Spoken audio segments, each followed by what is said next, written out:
Le premier élément à mentionner pour un jeune entrepreneur, difficile à comprendre, c'est que beaucoup de gens sont intéressés à aller sur le conseil d'administration.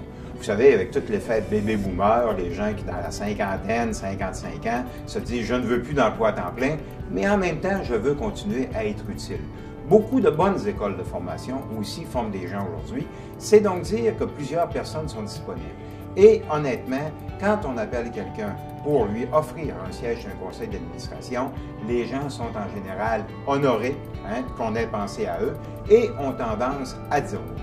Maintenant, quelles caractéristiques est-ce que l'on cherche? Le premier aspect fondamental, vous allez dire, c'est comme dans toute chose, c'est la qualité personnelle des gens. La qualité à quel niveau? Par exemple, fondamentalement, la disponibilité. J'ai quelqu'un qui passe 6 mois en Floride. Est-ce que c'est la bonne personne? Peut-être pas. La question aussi d'être capable d'exprimer, d'avoir quelqu'un qui est capable d'exprimer son opinion. En même temps, quelqu'un qui est capable d'écouter. Deux qualités un peu différentes, mais qui sont essentielles une et l'autre. Le courage et la capacité de dire son opinion. De dire à l'occasion, excusez-moi, je n'ai pas compris la question. Excusez-moi, je n'ai pas compris votre point de vue. Le courage aussi peut aller jusqu'à un conseil d'administration et dire j'ai l'impression qu'il faudrait qu'on change de personne et en ce sens-là, supporter cette opinion-là.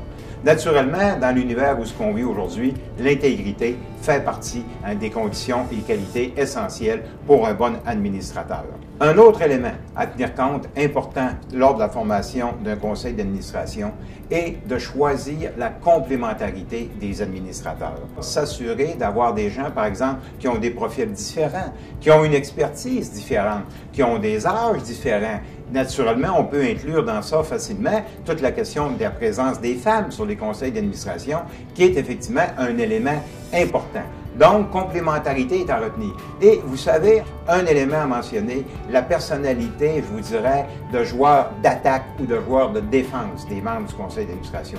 Certains membres du conseil d'administration, c'est leur nature, vont favoriser la croissance rapide de l'organisation, vont favoriser en ce sens-là peut-être un endettement supérieur, vont favoriser l'achat de d'autres groupes. C'est bien, mais en même temps, il y a un certain risque. Alors que d'autres administrateurs est l'opposé. Ils veulent toujours être bien certains que tout est fait à un rythme qui ne met pas l'entreprise en jeu. Quel est le meilleur? La réponse est évidente, les deux. On doit s'assurer d'avoir les deux. Maintenant, comment attirer quelqu'un qu'on croit intéressant sur le conseil d'administration? Je vous suggérerais rapidement 2 stratégies. La première stratégie, ce que j'appelle la stratégie Bill Gates. Vous appelez quelqu'un en disant que vous aimeriez qu'il siège sur votre conseil d'administration et vous l'informez que Bill Gates lui-même a accepté.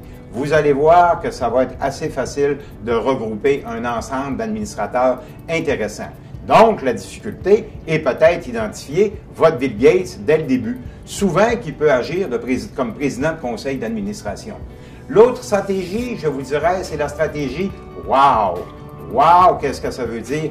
Wow, quel est le bel entrepreneur devant moi? Comment j'ai le goût de travailler avec lui, de partager avec lui ces éléments-là? Parce que vous savez que fondamentalement, le membre de conseil d'administration va sur un conseil pour contribuer. Alors, s'il a l'impression à ce moment-là qu'il est avec vous, qu'il va faire équipe avec vous, vous avez la chance de l'avoir.